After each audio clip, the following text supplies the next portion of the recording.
बिस्मिल्लाहिर्रहमानिर्रहीम। अस्सलाम वालेकुम। आप देख रहे हैं ईडीएन न्यूज़ और मैं हूं आयशा अब्बास। अहम तरीन खबर से आपको अपडेट करते हैं। कोटली नूना के रिहायशियों को अपने हक के लिए एहतजाज करना महंगा पड़ गया। मियां मोहम्मद मुनीर चौधरी समेत 50 नामालूम अफराद के खिलाफ पर्चा दर्ज कर लिया गया। मजीद इस बारे में जानते हैं ईडीएन के नुमाइंदा की इस रिपोर्ट में। नुमाइंदा ईडीएन न्यूज़ की तफसीलात के मुताबिक कोटली नूना के रिहायशियों को अपने हक के लिए एहतजाज करना महंगा पड़ गया।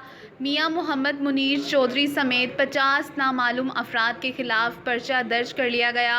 याद रहे 2 अगस्त जुमातुल मुबारक को मुकामी लोगों ने रोड को ब्लॉक करके अपना एहतजाज रिकॉर्ड करवाया था, जो बिल्कुल पुरअमन लोग थे, जहां पर Marziya Saleem, assistant commissioner Samdyal, brigadier Mohammad Aslan Ghumman ने यकीन दहानी करवाई थी रोड इंशाल्लाह बन जाएगा।